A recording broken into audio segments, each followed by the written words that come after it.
नमस्कार, शाम के 5 बज गए हैं और आप देख रहे हैं राष्ट्रवाद। आपके साथ मैं हूं मीनाक्षी कटवाल। उत्तर प्रदेश लगातार सुर्खियों में है क्योंकि आज पहले चरण के लिए वोटिंग जारी है। आपको बता दें कि अब आखिरी घंटे का मतदान बाकी है और वोटिंग कितनी हुई है, वोटिंग पैटर्न क्या है और अब तक के वोटिंग के आंकड़े क्या कह रहे हैं, इस पर पूरी तस्वीर हम आपके सामने रखेंगे। और चुनाव से जुड़ी हुई सबसे पहले 5 बड़ी ब्रेकिंग मैं आपको बताने वाली हूं कि अब तक क्या क्या हुआ सुबह से लेकर। फिर से बम्पर वोटिंग दर्ज हुई है। 3 बजे तक का जो वोटिंग प्रतिशत है वो 48.24% है। 1 घंटे का मतदान और बाकी है, तो ये परसेंटेज और आगे जाने की उम्मीद है। जयंत चौधरी के वोट नहीं डालने वाले बयान पर जबरदस्त हंगामा और टाइम्स नाउ नवभारत पर जब ये खबर दिखाई गई, क्योंकि टाइम्स नाउ नवभारत के माइक पर जयंत चौधरी ने कहा कि प्रचार के लिए जाने की वजह से वोट नहीं डाल पाएंगे और खबर का ऐसा असर हुआ कि अब पहुंचेंगे मथुरा और वोट कास्ट करेंगे। प्रधानमंत्री ने सहारनपुर में विशाल जनसभा की, एक रैली की, वहां पर लोगों से मुलाकात की और एक बार फिर परिवारवाद को लेकर समाजवादी पार्टी पर निशाना साधा। अखिलेश यादव और जयंत चौधरी ने बिजनौर में रैली की, उन्होंने निशाना साधा बीजेपी पर। तो आरोप प्रत्यारोप का ये दौर सहारनपुर में, बिजनौर में दिखाई दिया। आज की एक और बड़ी खबर, केंद्रीय गृह राज्य मंत्री अजय मिश्र टेनी के बेटे आशीष को बेल मिली है, जमानत मिली है और इसे लेकर विपक्ष आग बबूला है। ये सवाल खड़े कर रहा है कि चुनाव का जैसे ही आज मतदान का दिन आया तो उसके बाद टेनी के बेटे को जिस तरह से बेल मिली है, जिन किसानों की जान गई थी लखीमपुर हिंसा केस में, ये उनके साथ ज्यादती है, नाइंसाफी है। तो पहले चरण के मतदान के दौरान आज प्रधानमंत्री सहारनपुर में थे।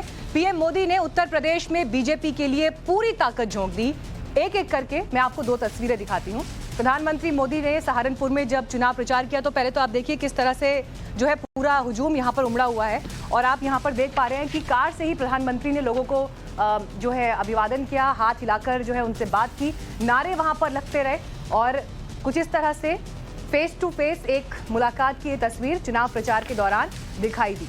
हालांकि इस बार प्रधानमंत्री वर्चुअल रैलीज की वजह से जनता के बीच इस तरह से पहुंच नहीं पाए थे, तो सहारनपुर की ये रैली उस मामले में अपवाद है।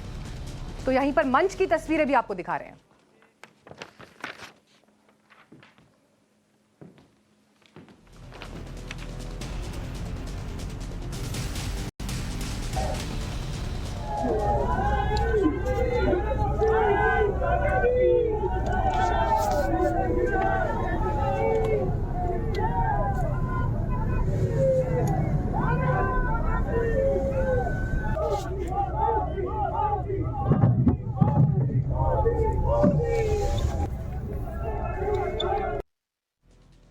तो मोदी मोदी के नारे लगते हुए आपको यहां पर दिखाई दिए जब प्रधानमंत्री गाड़ी से यहां निकले। लेकिन अब आपको एक और तस्वीर हम दिखाते हैं और ये तस्वीर दरअसल उस समय की है जब प्रधानमंत्री मोदी ने सहारनपुर में अपने काफिले को रोका।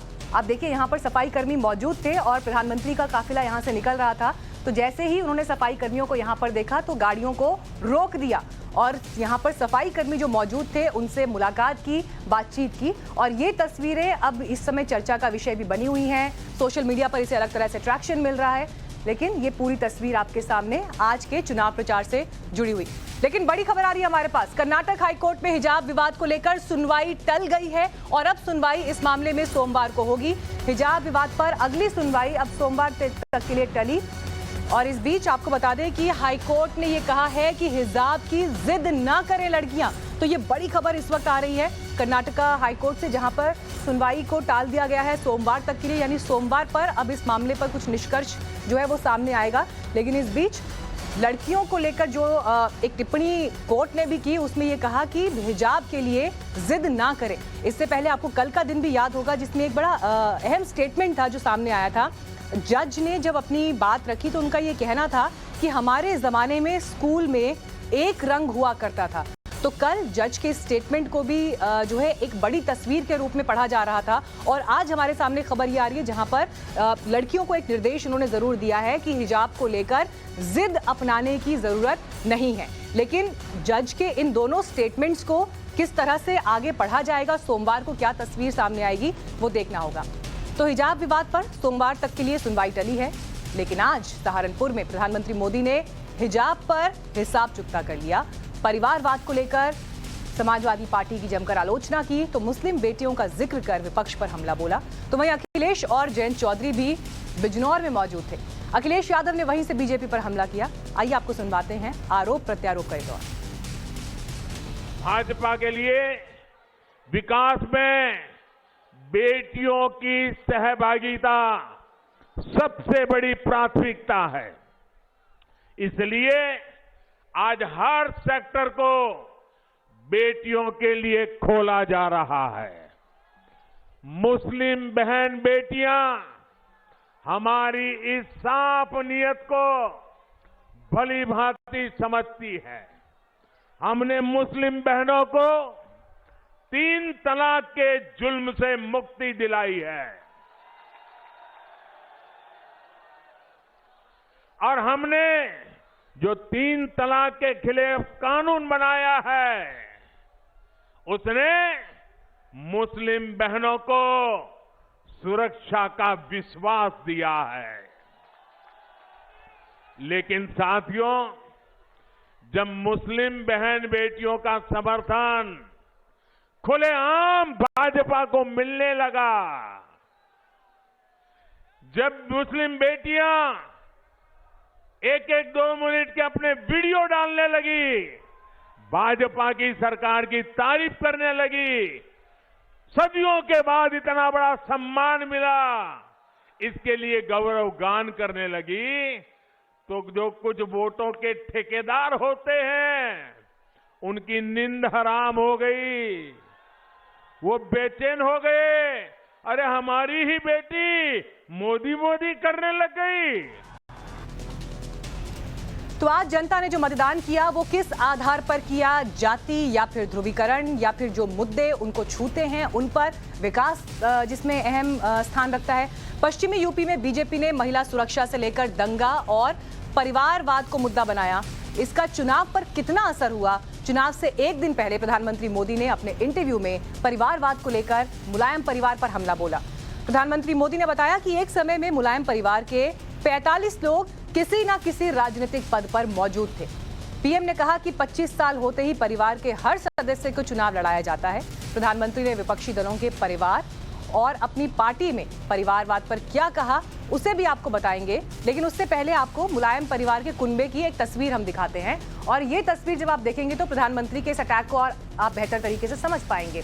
आपको यहाँ पर तस्वीर दिखाई दे रही है सुघर सिंह, मेवाराम, बच्चीलाल सिंह, लेकिन इनमें से सुघर सिंह जिनके पुत्र हुए मुलायम सिंह यादव, और फिर ये मुलायम सिंह यादव का जो परिवार है वो आपको दिखाई देगा। थोड़ा सा जरा यहाँ पर कैमरा को क्लोज करके लाइए। मुलायम सिंह यादव का परिवार, और उसके बाद आप देख रहे हैं कि उनकी पत्नियां, पहली पत्नी मालती देवी, दूसरी पत्नी साधना गुप्ता।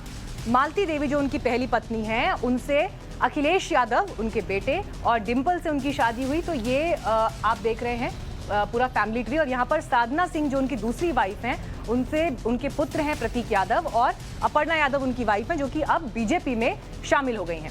अब आपको इधर दूसरी तस्वीर भी दिखाते हैं। जब आप यहाँ पर दूसरे भाई का जो परिवार है उस पर भी नजर डालेंगे तो मेवाराम के परिवार से रतन सिंह, राजपाल सिंह यादव, अभय राम सिंह और इनमें इनके बेटे फिर धर्मेंद्र यादव, और धर्मेंद्र यादव यानी कि यहाँ पर चचेरे भाई हो गए फिर अखिलेश यादव के। तो ये पूरी तस्वीर आपको दिखाई दे रही है। तेज प्रताप यादव का भी उसमें नाम है।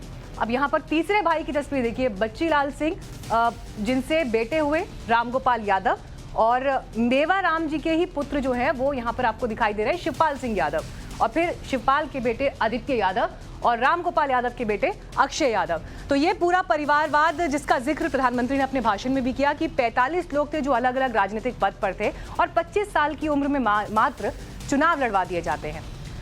लेकिन आइए अब आपको आज फिर वोटिंग की तस्वीर की तरफ लेकर चलते हैं। आज सुबह वोटिंग शुरू होते ही एक तरफ मतदान केंद्रों पर लंबी कतार में मतदाता नजर आए, तो दूसरी तरफ आरएलडी अध्यक्ष जयंत चौधरी ने एक ट्वीट किया जिसमें बिजनौर में चुनाव प्रचार करने की वजह से खुद वोट न डाल पाने की बात की। जयंत ने फिर अपनी पत्नी का वोट डालने की तस्वीर शेयर की।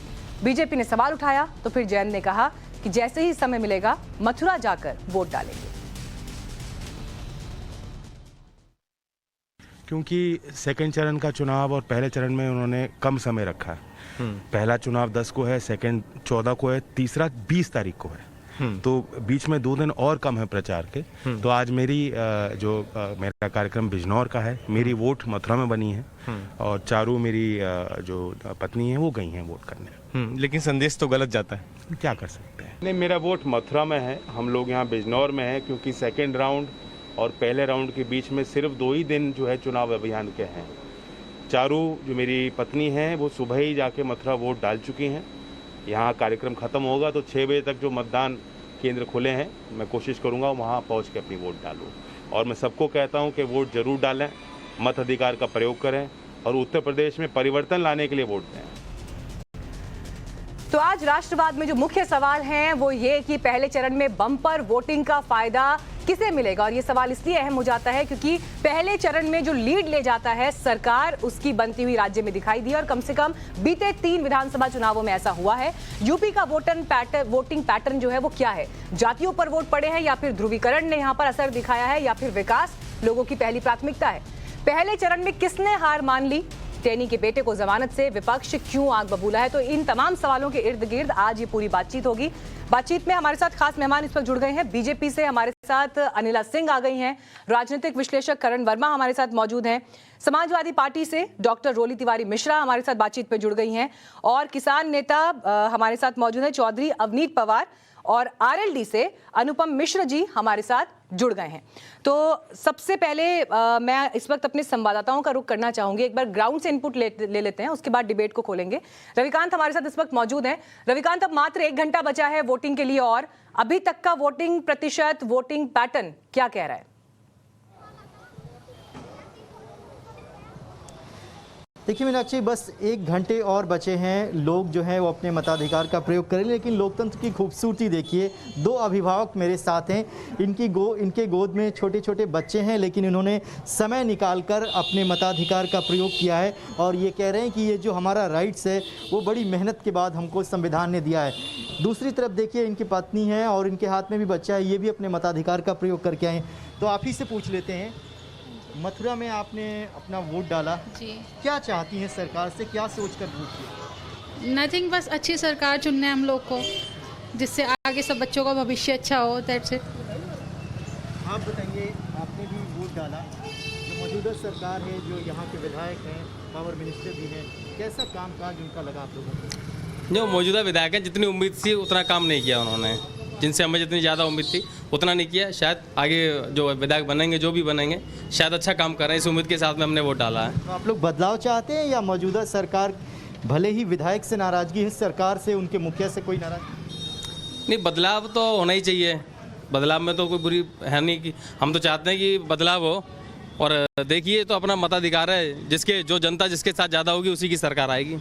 चलिए देखिए, यही लोकतंत्र की खूबसूरती है। अगर अपनी नाराजगी है तो वोट के माध्यम से यहाँ पर व्यक्त कर रहे हैं लोग अपने मताधिकार का प्रयोग, लेकिन जरूर कर रहे हैं। उनका ये कहना है कि हमें जो संविधान ने अधिकार दिए हैं हम उसका इस्तेमाल कर रहे हैं अपनी नाराजगी को व्यक्त करने के लिए। ठीक है, नैना भी हमारे साथ मौजूद हैं गाजियाबाद से। नैना, सुबह से ही आप लगातार लोगों के बीच मौजूद हैं और अलग अलग पोलिंग बूथ्स पर क्या सिचुएशन है उसको देख रही हैं। ओवरऑल आपने आज दिन भर क्या देखा, वोटिंग पैटर्न किस तरफ इशारा, क्या संकेत दे रहा है, क्या इशारा कर रहा है?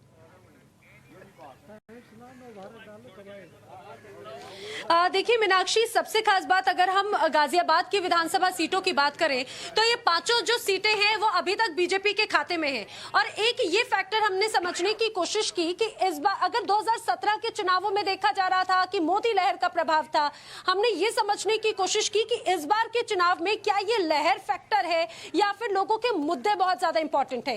इसमें एक चीज ये समझना होगा, कई ऐसे इलाके हैं मीनाक्षी जहां पर लोग ये नहीं जानते कि उनका मौजूदा प्रत्याशी कौन है। उन्हें यह जरूर पता है कि योगी है, मोदी है, अखिलेश है या जयंत है, लेकिन उनके इलाके का प्रत्याशी कौन चुनावी मैदान में है, उनके बारे में जब नाम पूछा गया तो कई बार वो थोड़े से असहज हो जाते हैं। ये जरूर मुद्दा है, लेकिन ग्रामीण इलाकों के मुद्दे आखिर क्या है वो जरूर मैं समझ लेती हूँ कि आपको क्या लगता है ग्रामीण इलाकों के मुख्य मुद्दे क्या रहे थे आज जब आप लोगों ने मतदान किया? मुख्य मुद्दे थे किसानों की समस्या, बिजली के बहुत ज्यादा बिल, और जो समस्या थी यूरिया नहीं मिला टाइम पे, डाई नहीं मिल पाई टाइम पे, और किसान बहुत 13 महीने दिल्ली बैठे। तो महंगाई और किसान का भी मुद्दा है क्या चुनाव में? असली मुद्दा यही है, परिवर्तन की लहर है। परिवर्तन करना सरकार का। और सबसे बड़ी बेरोजगारी है का मुद्दा है, गाँवों में जो बच्चे बेरोजगार हैं, सब पिछले 3-4 साल से कोई रोजगार नहीं है। और ये सरकार जो है नफरत भरी राजनीति करता है। तो दद्दू ये बताइए, क्योंकि जब किसानों को इसका बढ़ावा करने की बात कही गई तब तो सब कुछ अच्छा होना चाहिए था, फिर क्या शिकायत? नहीं तो बढ़ावा कहने की बात तो कही गई, बाकी एक काम नहीं किया और तानाशाही से राज किया। यानी कि मीनाक्षी, अब समझिए, हम जिस महंगाई के मुद्दे की बात ये समझ रहे थे कि शायद ये केंद्र का मुद्दा है या फिर क्या इसका प्रभाव उत्तर प्रदेश की सियासत में भी नजर आएगा। पहले चरण में महंगाई का मुद्दा तो यहाँ पर साफ तौर से नजर आ रहा है। हालांकि कई बार ये जरूर कहा जा रहा है कि लोगों को जो फ्री राशन की बात कही गई, सिलेंडर की बात कही गई, ये बात भी लोग स्वीकार करते हैं, नाराजगी खुलकर जाहिर कर रहे हैं, अपने मुद्दों का जिक्र भी कर रहे हैं। लेकिन वोटिंग प्रतिशत जो है वो आपको हमने दिखाया कि 48% के आसपास पूरे उत्तर प्रदेश में भी दर्ज हुआ है। अब आइए बातचीत की शुरुआत करते हैं, डिबेट की शुरुआत करते हैं। सबसे पहले मैं यहाँ पर अनुपम मिश्रा जी आपके पास आना चाहूंगी। जयंत जी जा रहे हैं फिर वोट डालने के लिए, कंफर्म है? शायद थोड़ा प्रतिशत उनके वोट डालने से थोड़ा प्रतिशत और बढ़ जाएगा, इंप्रूव हो जाएगा उत्तर प्रदेश का। जी बिल्कुल, उन्होंने स्पष्ट किया था। मुझे समझ में ये नहीं आ रहा कि उस बात को इतना तूल देने की क्या आवश्यकता है, क्योंकि वो जिस समय सुबह उनसे बात की गई थी तो उनके पहले से ही पूर्व निर्धारित कार्यक्रम लगे हुए थे और उसके बाद उन्होंने ये कहा भी था कि जैसे ही समय मिलेगा मैं वोट डालने के लिए पहुंचूंगा और 6 बजे तक का समय भी है। तो इसमें इतनी बड़ी मुझे कोई डील नहीं नजर आती है जो मैं सुबह से सुन रहा हूँ। वो जाएंगे, वो एक नहीं, अमित मालवीय जी तो आप पर ये आरोप लगा रहे हैं, वो ये कह रहे हैं कि देखिए जब इतनी जिम्मेदारी नहीं ले रहे हैं कि वोट डालने के लिए आप जाएं तो आप जनता को क्या मैसेज कर रहे हैं? आपने पहले ही हार मान ली है। अमित जी को बहुत अच्छी बात है, अमित जी ऐसे मुगालते में रहे तो रहे। हम तो अभी आपका टीवी देख रहे थे, उस पर जनता का क्या राय है, जनता ने क्या मन बनाया है, ये तो बहुत स्पष्ट दिखाई दे रहा है। गाजियाबाद से लेकर गाजीपुर तक एक ही मैसेज है और बांदा से बहराइच तक भी एक ही मैसेज है और ये भारतीय जनता पार्टी को भी बहुत अच्छे से पता है। इसलिए मुख्यमंत्री को भी एक संदेश देना पड़ता है आखिरी क्षणों में। पूरे प्रदेश में बदलाव की लहर है और उसका असर सब कहीं दिखाई दे रहा है और ईश्वर करेगा तो पश्चिमी उत्तर प्रदेश से इस बदलाव की लहर सबसे पहले उठेगी। ठीक है, बड़ी बात यहाँ पर अनुपम मिश्र कह रहे हैं पश्चिमी यूपी से बदलाव की लहर आएगी। अनिला जी, अभी तक का वोटिंग प्रतिशत 50% का आंकड़ा अभी नहीं छुआ है। कहां पर बीजेपी अभी स्टैंड कर रही है और इस वोटिंग प्रतिशत को अपने पक्ष में देख रही है या थोड़ी चिंता हो रही है? मेरी सबको राम राम। और बिल्कुल भी नहीं, देखिए पश्चिमी उत्तर प्रदेश से जो परचम फहराना शुरू करती है जो भगवा ताकत होती है, पूरे उत्तर प्रदेश में वो परचम फहराया जाता है। हर बार हमने देखा है पश्चिमी उत्तर प्रदेश से जो चुनाव की शुरुआत होती है उसका जो रंग होता है उस रंग में पूरा उत्तर प्रदेश नहा जाता है। यहाँ पर अभी हम सुन रहे थे कि जयंत चौधरी जी के बारे में सुन रहे थे। जयंत चौधरी जी ने अपना स्टेटमेंट भी दिया है कि भाई मुझे जो है बाकी लोगों को जाकर जागरूक करना है कि भाई आरएलडी और समाजवादी पार्टी के ठगबंधन को वोट दो, इसलिए मैं नहीं जा पा रहा हूँ। मेरी पत्नी ने तो वोट दे दिया है, परंतु आशा मैं भी करूंगी, मैं भी देखना चाहूंगी वो सारे ऑब्जेक्ट्स जब वो वोट डाल रहे हैं। नहीं तो उनको इस बात का उत्तर तो देना पड़ेगा ना कि क्या आपका वाकई में यहाँ वोट बना भी हुआ है कि नहीं बना हुआ है, इसका उत्तर तो उनको देना पड़ेगा। तो इंतजार मुझको भी रहेगा। बाकी तो देखिए ऐसा है कि कोई कुछ भी बोलता रहे, ये अच्छी तरीके से जानते हैं कि उत्तर प्रदेश में 5 साल पहले बीजेपी एक संकल्प के साथ प्रदेशवासियों के सामने आई थी और वो संकल्प था बेटियों की सुरक्षा, गांव, गरीब, किसान, युवा, महिलाओं के उत्थान व विकास के साथ प्रदेश में गुंडाराज और माफिया राज को खत्म करने का, और वो हमने किया है। और ह्यूमन डेवलपमेंट इंडेक्स के जितने भी वर्टिकल्स हैं सब पर हमने काम किया। इंफ्रास्ट्रक्चर को वर्ल्ड क्लास इंफ्रास्ट्रक्चर हमने यहाँ पे दिया है। जिले जिले हैं मेडिकल कॉलेजेस शुरुआत कर दी है। यहाँ जो बैठे हुए हैं गौतम बुद्ध नगर में जो जिम्स है, government institute of medical sciences, गजब का अस्पताल बना हुआ है। जब 2017 तक जब समाजवादी पार्टी की सरकार थी, ठीक है, उस वक्त एक खंडहर की तरह खड़ा हुआ था। हाँ, लेकिन अनिला जी जब आप ये सारी उपलब्धियां गिना रही हैं तो फिर सवाल वही आ जाता है कि जब प्रधानमंत्री राज्यसभा में बोलते हैं तो निशाना विपक्षियों पर साधते हैं। आज जब चुनाव प्रचार हो रहा है तो फिर परिवारवाद को ही जो है बयानों के केंद्र में लाया जा रहा है। लेकिन रोली मिश्रा जी ये बताइए कि समाजवादी पार्टी का एनालिसिस क्या है इस वक्त? जो वोटिंग प्रतिशत और पैटर्न अभी दिखाई दे रहा है, आपको खुश होने की वजह दे रहा है या चिंता में डाल रहा है? मीनाक्षी जी बहुत खुश है और शुभ प्रारंभ हुआ है, पश्चिम से प्रारंभ हुआ है हमारी जीत का और एक बहुत बड़ी अंतर से हम लोग सरकार बनाने वाले हैं। 10 मार्च को मुझे दोबारा आप मीनाक्षी जी याद कीजिएगा। और जिस तरीके से जनता में, देखिए मैं आपको एक बात बता देती हूँ मीनाक्षी जी कि कई बार ऐसा होता है कि किसी भी पार्टी में, चाहे वो सत्ता की हो या विपक्ष की हो, बहुत मेहनत कर ले, जब तक जनता का मन नहीं बदलता तब तक आप सरकार नहीं बदल सकते। पहली बार ऐसा हो रहा है कि जनता का मन बदला हुआ है। आप किसी गांव में निकल जाइए, आप अगर नोएडा स्टूडियो में बैठी हैं, वहां से मेरठ, मुजफ्फरनगर, बागपत, अमरोहा, सहारनपुर, शामली, आप किसी जगह निकल जाइएगा जहां पहले चरण का पश्चिम में चुनाव हो रहे हैं, या आप इस तरफ निकल आइएगा जहां मथुरा है, हमारा आगरा है, अलीगढ़ है, जहां आप निकल करके आइए और पहले और दूसरे चरण के जहां आप चुनावों को देखेंगे तो आप अपने आप पाएंगे कि किस तरह से जनता में आक्रोश है। अभी बहन हमारी बात कर रही थी अनिला जी कि किसानों के लिए किया, किसान आक्रोशित होकर के कह रहा है कि मेरे लिए क्या किया। मैं वहां सर्दी में बैठा रहा, तमाम 700 से ऊपर मौतें हो गई, तब प्रधानमंत्री जी नहीं आए। जब यहाँ के नौजवानों ने रोजगार मांगा तो उनको लाठियां मिली, उनको लाठियों से मारा गया। उसके अलावा जब भी महिलाओं ने अपनी सुरक्षा की बात की, चाहे वो ठीक है, इन तमाम बिंदुओं पर आगे आऊंगी रोली जी, इन तमाम बिंदुओं पर आगे आऊंगी, लेकिन एक ग्राफिक है, वो ग्राफिक मैं इस वक्त दिखाना चाहती हूं जो वोटिंग पैटर्न और वोटिंग प्रतिशत को लेकर बहुत कुछ कहता है। और जब आप इस तस्वीर को देखेंगे तो आप समझ पाएंगे कि क्यों हम बार बार वोटिंग पैटर्न किस तरफ जा रहा है इसे लेकर सवाल उठा रहे हैं। पश्चिमी यूपी में जब पहले चरण में वोटिंग हुई है, पिछले 3 विधानसभा चुनावों की तस्वीर मैं आपको दिखा रही हूं, वो ग्राफिक एक बार जरा स्क्रीन पे दिखाइएगा। 2007 की अगर हम बात करें तो 62 सीटों पर वोटिंग हुई, और इन 62 सीटों पर जब वोटिंग हुई तो इसमें सबसे ज्यादा सीट जो है बीएसपी ने हासिल की 33, और सरकार बनाई 2007 में, कुल सीटें उनको 206 मिली। 2012 की तस्वीर आप देखिए, पहले चरण में 55 सीटों पर वोट डले और समाजवादी पार्टी ने सबसे ज्यादा 41 सीटें हासिल की और 2012 में सरकार बनाई।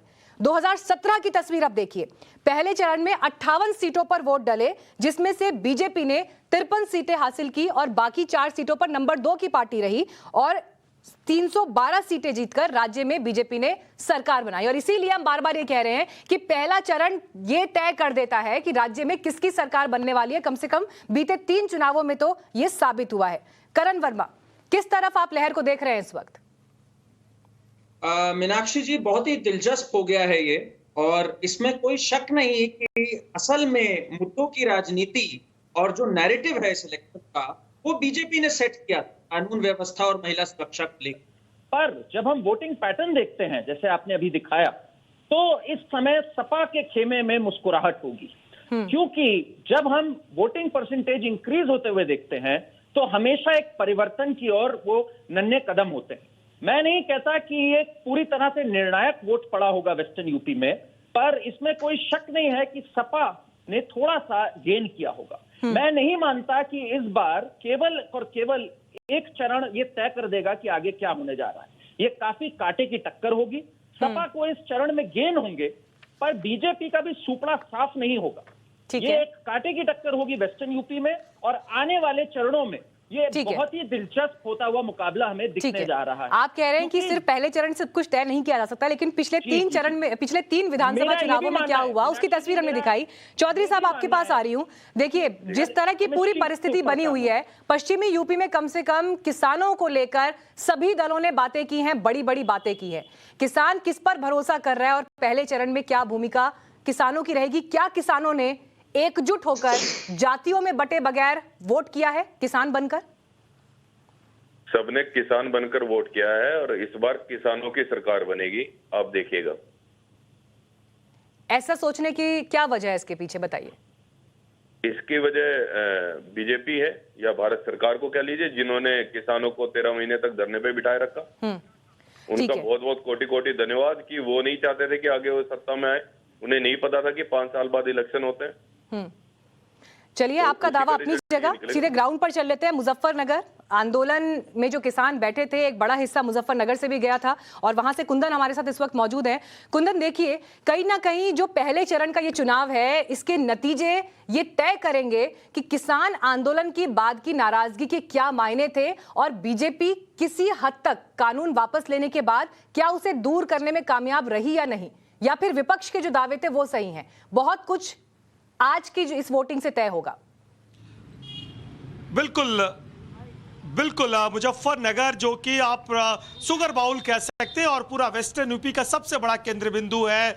राकेश टिकैत यहीं से आते हैं, उनका गांव सिसौली यहीं पे है और बागपत और आसपास खतौली के इलाके। और हम इस वक्त हैं शहर के इस्लामिया इंटर कॉलेज के बाहर और हमारे साथ तमाम यूथ हैं जो कि अपनी बात कहना चाह रहे हैं और बढ़ चढ़ कर निर्भय होकर बात करना चाहते हैं। तो सबसे पहले शुरुआत इस सज्जन से करते हैं, जो वोट हो रहा है, वोट क्या बदलाव के लिए वोट हो रहा या जो मौजूदा सरकार है उसके अच्छे कामों को रिटेन करने के लिए हो रहा? बदलाव तो निश्चित है।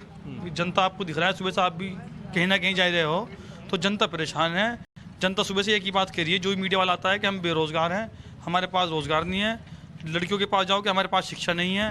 किसी के घरों महिलाओं के पास जाओ, कहती है हमारे गैस के सिलेंडर महंगे हो गए। तो जहाँ भी जाओ यही मुद्दा है, दूसरा कोई मुद्दा नहीं है। बिल्कुल जनता बदलाव के लिए वोट कर रही है, क्या आप भी इत्तेफाक रखते हैं क्या इससे? नहीं, जनता बदलाव के लिए वोट नहीं कर रही है, दोबारा योगी सरकार के लिए वोट कर रही है। दोबारा योगी सरकार आएंगे, जो 5 साल में जो यहाँ योगी सरकार में हुआ है वो कभी 45 साल में नहीं हुआ है। 2-3 काम गिन के बताइए जो कि इनको कह रहा है कि इनको कुछ नहीं लग रहा, आपको बहुत कुछ लग रहा। देखिए, सबसे पहले तो यहाँ अपराध खत्म है, अपराध बिल्कुल नहीं रहा है, भयमुक्त प्रदेश हो गया बिल्कुल। आप भी इत्तेफाक रखते क्या इनसे? बिल्कुल जी, बिल्कुल रखते हैं। और को क्या क्या चीजें इत्तेफाक रखते हैं आप इनसे? सब कुछ हो गया, सफाया हो गया, माफियाओं का, और क्या चाहिए, यही है। किसानों का मुद्दा कितना बड़ा एजेंडा है, क्योंकि आप पूरे वेस्टर्न यूपी में किसान जो है वो वेस्टर्न यूपी के जो है पश्चिमी उत्तर प्रदेश के, वो भाजपा सरकार। चलिए लौटूंगी आपके पास। कुंदन, हर्षा भी मौजूद है हमारे साथ, शामली से जुड़ रही हैं।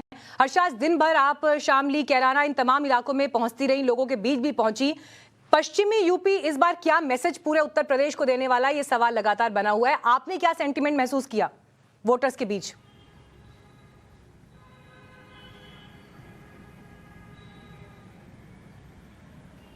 हर्षा, आप तक आवाज पहुंच रही है? जी मीनाक्षी, मैं आपको बताऊं कि अगर हम सेंटिमेंट्स की, चूंकि आप बात करिए मीनाक्षी, सुबह से हम यहाँ पर थे और जो वोटर्स बाहर निकल के मतदान केंद्रों तक पहुंचे वो तस्वीरें बेहद दिलचस्प थी। 5 बजे हैं और कैराना के सबसे बड़े जो पोलिंग सेंटर है पब्लिक इंटर कॉलेज, वहां पे मैं मौजूद हूं। सामने आपको पोलिंग बूथ नजर आएंगे, सुरक्षा कर्मी नजर आएंगे, लेकिन अधिकांश लोग वोट अपना डाल चुके हैं। ये एक बदलाव की तरफ ये जाती हुई तस्वीरें भी दिख रही हैं, क्योंकि 7 बजे से ही सुबह सबसे ज्यादा वोट टर्नआउट हुआ था। आप देखेंगे अगर पश्चिमी उत्तर प्रदेश में, मीनाक्षी, शामली एक ऐसा जिला है जहां सबसे ज्यादा वोटर्स ने मतदान किया है, अपने मत हितों का इस्तेमाल किया है। और ये तस्वीरें कैराना के लिए इसलिए भी अहम है क्योंकि कैराना में अगर पिछले साल को 2017 को कंपेयर करें तो 2022 में अभी तक जो वोटिंग परसेंटेज 3 बजे तक रहा है, उससे ये आकलन लगाया जा रहा है कि 6 बजे तक का जो वोटिंग परसेंटेज आएगा वो 2017 के वोटिंग परसेंटेज को काफी पीछे छोड़ सकता है, क्योंकि बहुत भारी संख्या में महिलाएं पहुंची। आधी आबादी की जो तस्वीरें थी वो यहाँ पे खास थी। और यहाँ पे लोगों ने विकास की बात कही है। देखिए, जब हम लोगों से पलायन पूछते हैं, कानून व्यवस्था पूछते हैं, तब लोग कहते हैं कि मैडम ये सब मुद्दे हैं। कानून व्यवस्था बहुत अहम मुद्दा रहा है कैराना के लिए। यहाँ पे पहले सुरक्षा की बहुत समस्या थी जो 5 साल में बेहतर हुई है। लोगों ने ये भी कहा कि रोजगार भी एक मुद्दा है, महंगाई भी एक मुद्दा है, व्यापारियों की जो समस्याएं हैं वो भी एक मुद्दा है। यानी कि लोगों ने प्रत्याशी से ज्यादा और प्रचार से ज्यादा मीनाक्षी यहाँ पे विकास को वोट दिया है। काम को दिमाग में रख के, जहन में रख करके आज अपना वोट कास्ट किया है यहाँ के लोगों ने। शुक्रिया हर्षा आपका, शुक्रिया कुंदन जानकारी के लिए। अनिला जी, सीधे आपके पास आ रही हूं। देखिए, किसान एक बड़ा मुद्दा है, किसान अपनी बेहतरी के बारे में सोच रहे हैं, आंदोलन की टीस उनके भीतर है। बेशक आप लोगों ने कृषि कानून वापस ले लिए हों, लेकिन इस टीस को बढ़ाने वाला एक और कदम आज दिखाई दिया जब हाईकोर्ट ने आशीष मिश्रा को बेल दे दी। और इस पर जयंत चौधरी सीधे आप पर यह आरोप लगाते हुए कह रहे हैं कि 4 किसानों को रौंदा, 4 महीने में बेल। नहीं तो जयंत चौधरी जी जाकर पूछिए ना कोर्ट से, भारतीय जनता पार्टी किसी को जेल और बेल भेजती है क्या? इतनी समझ नहीं है। एक पार्टी के अध्यक्ष हैं और दावा कर रहे हैं कि सरकार बनाएंगे और सरकार में हिस्सेदारी रखेंगे। अगर इतनी भी समझ नहीं है तो किस बात की राजनीति भाई? ऐसा समझ जो है अमेरिका में या जहां से भी ये पढ़कर आए हैं वहीं की समझ लेकर यहाँ पर आ गए। शायद अमेरिका में ऐसा होता हो कि राजनीतिक दल तय करते हैं उनकी बेल और जेल जो है राजनीतिक दल तय करते हैं। भारत में तो ऐसा होता नहीं है, और जहां तक मेरी जानकारी है अमेरिका में भी ऐसा नहीं होता।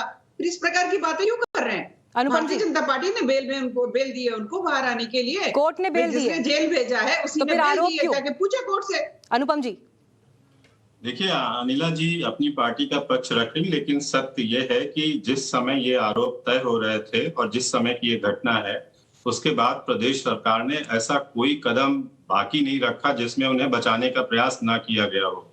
और आखिरी समय तक सिर्फ यही कहा जाता रहा सरकार की तरफ से कि वो निर्दोष हैं और इस मामले में SIT गठित की जाएगी और किया जाएगा, और महीनों प्रयास हुआ उनको बचाए रखने के लिए। आज तक गृह राज्य मंत्री जी का इस्तीफा नहीं लिया गया है, जबकि वो भी पहली वाली रिपोर्ट में नामजद थे, उनके खिलाफ भी अभियोग थे। उन्होंने भी कहा कि नहीं, मेरा बेटा वहां मौके पर नहीं था। संवैधानिक पोस्ट पर बैठे हुए गृह राज्य मंत्री के द्वारा इतना गैर जिम्मेदाराना बयान देना अपने आप में बताता है कि सरकार की इस घटना में कितनी संलिप्तता थी। सरेआम सरीराह किसानों को गाड़ी से रौंदा जाता है, उसके बाद तथ्यों से खिलवाड़ किया जाता है, पूरे जितने सबूत उनके खिलाफ थे उनको मिटाने की सरकार की तरफ से पूरी कोशिश की जाती है। वो तो बाद में जब इनकी जितनी जांच बैठी, उन जांचों में जब ये तथ्य सामने आने लगे, उसके बाद सरकार ने उस पर कोई टिप्पणी नहीं की कि पहले वो क्या कह रहे थे। अनिला जी, ये तो किसी से छिपा नहीं रहा ना, अनिला जी, ये तो किसी से छिपा नहीं रहा कि कितने समय में गिरफ्तारी हुई और उसके बाद भी कितनी लंबी प्रक्रिया चली, और जो अजय मिश्र टेनी का बर्ताव रहा या जो उनका रसूख है, कहीं ना कहीं उस दबाव में बीजेपी दिखाई दी, ये तो किसी से छिपा नहीं रहा। ऐसे में प्रोसिक्यूशन ने क्या दलीलें कोर्ट के सामने रखी, सवाल तो इस पर भी आपके विरोधी उठा रहे हैं। नहीं, उठाने दीजिए। अगर इनको लगता है कि गृह राज्य मंत्री जो केंद्र में है अजय मिश्रा टेनी, वो पूरी सरकार चलाते हैं, तो मैं तो फिर तरस खाती हूँ इनकी समझ के ऊपर। और हम लोगों को अच्छी तरीके से पता है कि एक एसआईटी की टीम गठित हुई थी, फिर उसके बाद ऑनरेबल सुप्रीम कोर्ट ने कहा है कि नहीं, दूसरी एसआईटी की टीम गठित होगी और उस एसआईटी की टीम ने पूरी जांच करी और चौधरी अपनी बोलना चाह रहे हैं, लोग जो है वो जेल के अंदर गए। बोलिए चौधरी साहब, बोलिए। क्या वो किसानों की मौत नहीं है? 4 साल में एक मजाक बना दिया ये तो जुडिशरी का भी। क्या ये पावरफुल आदमी नहीं बैठे हैं? क्यों इन्हें अपना पद छोड़ देना चाहिए था? इसीलिए तो छोड़ना चाहिए था कि निष्पक्ष जांच हो सके। ये तो कोई भी तरीका अपनाएगा, ये कोई तरीका थोड़ी है कि किसानों को रोंद दिया, रोंद के मार दिया। वो एक इस तरह की मानसिकता इनमें आ गई है, ये तो सोचने का विषय है। और हमारी अनिला जी कितना बचाव करेगी सरकार का, कितना करेंगी? अनिला जी देखिए यहाँ पे सरकार को बचाव करने की कोई मैं थोड़ा सवाल नहीं। को और आपके लिए रिफ्रेश कर देती हूँ। देखिए, जिस बात पर वो नाराजगी जाहिर कर रहे हैं, जिस तरह से किसानों की मौत हुई, जिस तरह से गाड़ी रौंदते हुए आगे बढ़ गई, पहले तो बचाव की मुद्रा में बीजेपी दिखाई दे रही थी, लेकिन उसके बाद एसआईटी ने जो चार्जशीट फाइल की, जिसमें यह तक बताया कि साजिश के तहत इस घटना को अंजाम दिया गया, पूर्व नियोजित था, और कितने समय के बाद गिरफ्तारी हुई, ये तो देश में किसी से छिपा नहीं है। और आज के दिन, पहले चरण की वोटिंग के दिन ही बेल मिल जाती है। मीनाक्षी जी, बेल की बात अब भारतीय जनता पार्टी की प्रवक्ता से मत करिए। बेल की बात करनी तो जाइए, ये माइक जो है ना, जिन जज साहब ने उनको बेल दी है, उनके मुंह के सामने लगाइए और पूछिए कि भाई आपने बेल कैसे दे दी। भारतीय जनता पार्टी की प्रवक्ता को एक सेकंड, चौधरी साहब किसानों को जो अरे भाई पवार साहब थमे रहो। मैं भी जानू कि बहुत कुछ बोलना चाह रहे हो, मैं भी इसी क्षेत्र से आती हूँ। मुझे भी उतना ही दुख होता है, कोई भी मरे, चाहे किसान मरे या कोई युवा मरे, मौत हो गए, ठीक है। तो मीनाक्षी जी, मैं केवल ये पॉइंट, पवार साहब थमे रहो, ठीक है। मीनाक्षी जी, मैं उत्तर केवल इतना देना चाहती हूँ, यहाँ पर मौत होती है, ठीक है ना, चाहे वो किसान या किसान मजदूर कहिए जिसके हाथ पैर काट कर हमने देखा था सिंध बॉर्डर पे कैसे लटका दिया गया था, या फिर लखीमपुर की घटना हो, या उस लखीमपुर की घटना में जो 4 किसान भाई मरे, उसके साथ साथ 4 और युवा मरे। मौत होती है। और यहाँ पे बेल की बात भारतीय जनता पार्टी से नहीं, कृपया करके कोर्ट से पूछिए। अनिला जी, बस आप एक सवाल, अनिला जी सिर्फ एक सवाल, अनिला जी सिर्फ एक सवाल पूछ रही हूँ आपसे। आपने ये कहा मौत है और उसको उसी तरह से देखा जाना चाहिए, तकलीफ सबको होती है, लेकिन आपके विरोधी जब ये कहते हैं कि 700 किसानों की मौत का जवाब कौन देगा जो आंदोलन के दौरान हुए, तो हम ये भी देख रहे हैं कि संसद में तो ये तस्वीर पेश कर दी गई कि ऐसा कोई आंकड़ा मौजूद नहीं है। क्या आपको नहीं लगता कि जो किसान वहां आंदोलन पर बैठे, उनके परिवार या उस आंदोलन से जो भी लोग जुड़े रहे, उनको कितनी तकलीफ हुई होगी इस बात से? नहीं, मैं आपको उत्तर देती हूँ, ऐसा नहीं है। जो रिस्पेक्टिव स्टेट्स हैं उनसे डाटा मांगा गया है। अब जो भी रिस्पेक्टिव स्टेट्स हैं, चाहे वो पंजाब है, हरियाणा है, चाहे उत्तर प्रदेश है या कोई और प्रदेश है, ठीक है, जहां से किसान थे उनसे डाटा मांगा गया है। अब ये डाटा जो है वो रिस्पेक्टिव स्टेट्स को देना है, परंतु जो ये लोग कह रहे हैं, मैं उन्हीं लोगों से एक प्रश्न मैं भी करती हूँ, अगर एवरेज माना जाए तो 3 लाख किसान जो है हर साल आत्महत्या करता है, तो जरा पवार साहब से भी पूछ लीजिए, 3 लाख किसान जो ऑन एन एवरेज, ठीक है, आत्महत्या करता है, उसका चौधरी साहब आप अपना पॉइंट रखिए, फिर मैं उसके बाद बातचीत में आगे बढ़ूंगी, वोटिंग पैटर्न पर लौटेंगे। बोलिए चौधरी साहब। 91 में छूट गया था, आप कर दे। चौधरी साहब बोलिए। मैडम मैं कह रहा हूँ आपके पास डेटा नहीं है, लेकिन संवेदना तो व्यक्त कर सकते थे। आज तक तो आपकी तरफ से संवेदना व्यक्त भी नहीं की गई है। कोई एक दुख की घड़ी इस मुद्दे पे आप लोगों ने एक शब्द तक नहीं बोले हैं। आज आप कह रहे हैं मौत तो मौत है, हम भी मानते हैं मौत तो मौत है। किसानों के आपके जो 7 साल हो चुके हैं, 7.5 साल केंद्र में हो गए, 5 साल आपके प्रदेश सरकार को हो चुके हैं। किसानों के लिए कितना अच्छा काम किया है वो आप भी जानते हैं और हम भी जानते हैं। डीएपी टाइम पे नहीं मिलता है, गन्ने की पेमेंट 14 दिन बोलकर सालों साल बीत जाते हैं, साल की पेमेंट रुकी रहती है। चलिए ये सवाल अपनी जगह है, और क्योंकि ये मामला अभी कोर्ट में है और जो बेल मिली है वो कोर्ट की तरफ से मिली है, इसीलिए हम इसे कोर्ट के बुद्धि और विवेक पर इस बिंदु को छोड़ते हैं। लेकिन हमारी कोशिश थी कि दोनों पक्षों की बात इस मामले पर सामने आनी चाहिए और जनता को पता चलना चाहिए कि आखिर कौन कहां पर खड़ा है। लेकिन आइए अब ग्राउंड पर चलते हैं। हापुड़ से इस वक्त पुलकित नागर हमारे साथ मौजूद हैं, आगरा से प्रेरित कुमार हमारे साथ मौजूद हैं। प्रेरित, देखिए आगरा मंडल की सबसे ज्यादा सीटें आज के इस फेज में मतदान के लिए थी। अभी तक का वोटिंग प्रतिशत कितना है, किस तरह की डिटेल्स आप तक पहुंच रही हैं? जी बिल्कुल, मैं आपको बताना चाहूँगा कि आगरा जनपद जो है वहाँ पर शाम 5 बजे तक की जो डेटा है वो है 56.4% वोट पोल हुआ है। और ये मैं बताना चाहूँगा कि देखिए जब सुबह में जब मतदान शुरू हुआ था तो उस वक्त जो है पोलिंग बहुत कम स्तर पे हो रही थी वोट की, लेकिन जैसे जैसे क्योंकि सुबह में घना कोहरा था, सर्दी पड़ रही थी, लेकिन जैसे जैसे धूप निकलने लगी और सर्दी कम हुई वैसे वैसे लोगों का तादाद बढ़ने लगा है। अगर मैं सिलसिलेवार तरीके से आपको बताऊँ तो सुबह के 9 बजे तक 7.5% वोट पोल हुआ था, और जबकि रात में 11 बजे माफ करिएगा फिर 11 बजे तक 2 घंटे बाद जो है 20.2% वोट पोल हुआ। और वहीं दोपहर 1 बजते बजते ये आंकड़ा जो है ये 36.91% तक पहुंचा और 3 बजे तक ये 47.9% पहुंचा और शाम 5 बजे तक अभी पूरे आगरा जनपद में जो है वो 56.4% के आसपास की वोटिंग रही है। अब 6 बजे के आंकड़े का इंतजार करना पड़ेगा। आइए सीधे चलते हैं इस वक्त हापुड़ की ग्राउंड रिपोर्ट क्या है पुलकित? देखिए 66.24% वोट यहाँ पे पड़ चुका है। और अगर हम समझें तो यहाँ पर ही योगी आदित्यनाथ ने वो बयान दिया था जिसकी चर्चा यूपी के पश्चिमी यूपी के चुनावों में पूरे चुनावों में होती रही, जिसमें उन्होंने ये कहा था कि मैं गर्मी निकाल देता हूं। तो ये वही जगह है जहां पर योगी आदित्यनाथ का बयान धौलाना विधानसभा में था। और अगर हम यहाँ के गणित को समझे तो 3 सीटें हापुड़ जिले के अंदर आती हैं, जिसमें गढ़मुक्तेश्वर, हापुड़ शहर और धौलाना, जहां पर योगी आदित्यनाथ आए थे।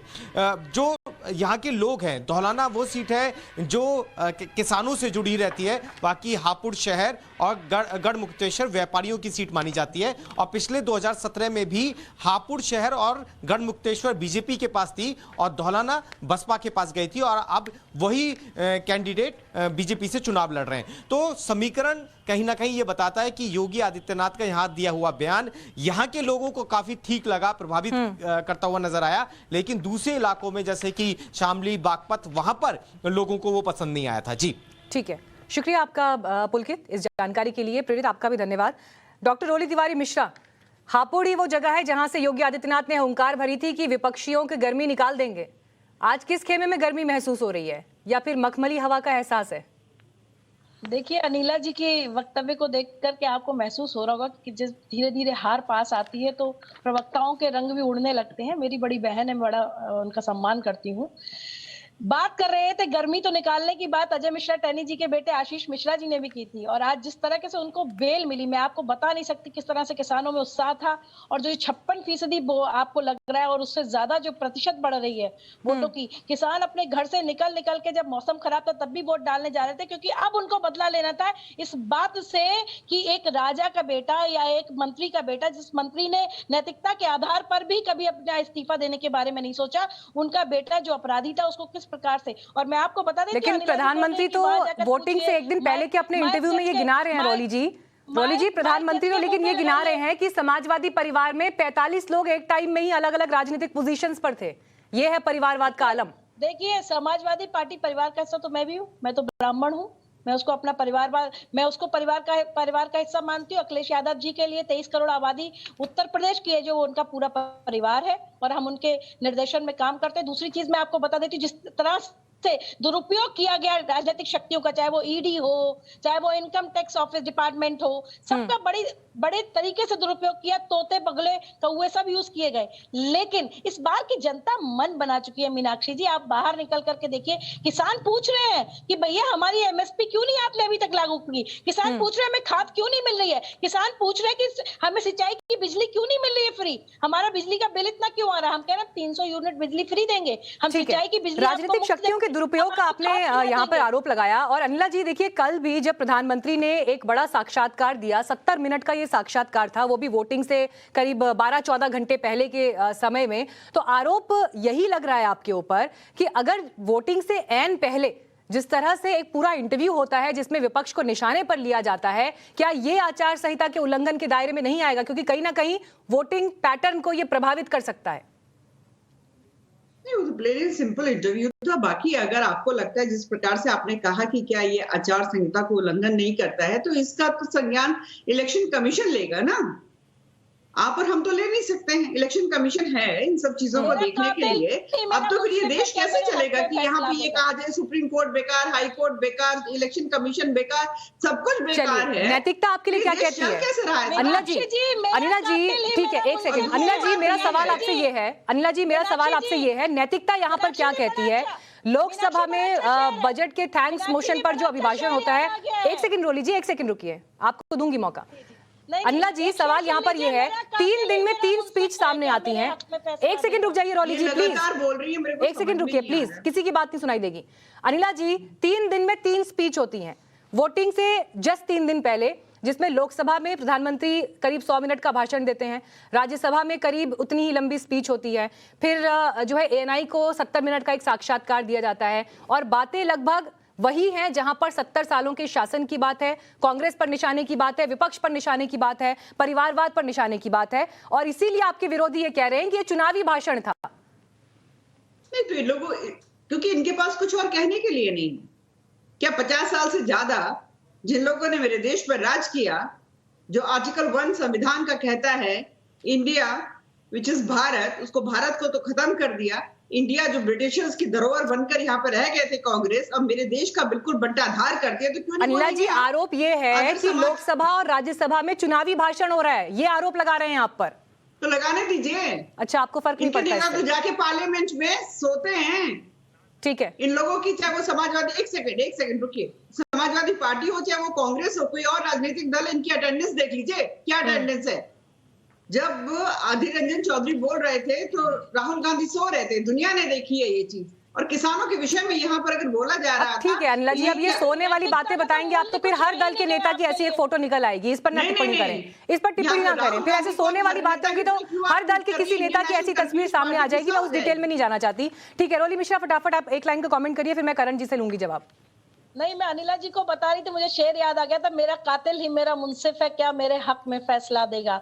तो वो बात मैं पूरी करना चाहती हूँ। अनिला जी, जितना दुरुपयोग आप लोगों ने, आपकी पार्टी ने किया, जो शक्तियां थी, संवैधानिक शक्तियां थी उनका, अब बताइए प्रधानमंत्री जी एएनआई को 70 मिनट का, मैडम सही कह रही मीनाक्षी जी, भाषण दे रहे हैं, राज्यसभा में भी चुनावी वोट मांग रहे हैं। इस तरीके से जो आपका इलेक्शन कमीशन, उसको भी आप लोग दबाव में लेने की बात कर रहे हैं। लेकिन ये बहुत कम समय की बात है, क्योंकि अभी सिंहासन खाली करो कि जनता आती है। ठीक है, चलिए जनता का फैसला क्या होगा 10 मार्च को तय होगा। एक छोटा सा सवाल मैं करण आपके पास लेकर आ रही हूँ। मुझे ये बताइए कि आज ही के दिन वोटिंग हो रही है, और आज ही के दिन हम देखते हैं कि सहारनपुर में एक स्पीच हो रही है, बिजनौर में एक स्पीच हो रही है। कहीं ना कहीं क्या ये वोटर को प्रभावित कर सकती है? अगर 1 या 2% को भी प्रभावित करती है तो नतीजों में फर्क आ सकता है। क्या ये समय है कि इस पर एक कॉल लिया जाए, या इसको लेकर एक तस्वीर क्लियर कट कोई पॉलिसी के रूप में सामने आए? नहीं, ये बहुत ही उचित सवाल है ऐसे में, और बिल्कुल इसका असर आ सकता है। पर एक बात हमें समझनी चाहिए, हमारे जो प्रधानमंत्री हैं वो एक राजनीतिक प्रधानमंत्री हैं। इससे पहले असल में कांग्रेस को आदत पड़ी हुई है कि मनमोहन सिंह जी को देखें, जो हमेशा चुप रहे, जिन्होंने चुनाव भी नहीं कभी लड़ा। तो ये एक राजनीतिक प्रधानमंत्री हैं जो कि अपनी मंशा रखते हैं पब्लिक के सामने। उन्होंने कोई वोट मांगने के लिए सिर्फ नहीं किया, उन्होंने अपने इंटरव्यू में बात करी और सभी मुद्दों पर अपनी राय रखी। तो मैं नहीं समझता वो गलत है, पर आपका सवाल उचित है, इस पर एक पॉलिसी आनी चाहिए। अनफॉर्चुनेटली अभी तक कोई ऐसी क्लियर कट पॉलिसी नहीं है कि इंटरव्यू देना आपको कितना मना है, कितना नहीं है। ठीक है, तो बिल्कुल इस पे चलिए अब जनता की अदालत में जो है फैसला तय होगा। 10 मार्च को ये तमाम जो दावे हैं वो हकीकत के धरातल पर स्पष्ट हो जाएंगे या परखे जाएंगे।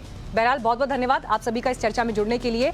लगातार हमारी कवरेज जारी है पहले फेज की वोटिंग को लेकर। एक छोटे से ब्रेक के लिए रुक रहे हैं और 6 बजे नए आंकड़ों के साथ हाजिर होंगे। आप देखते रहिए टाइम्स नाउ भारत।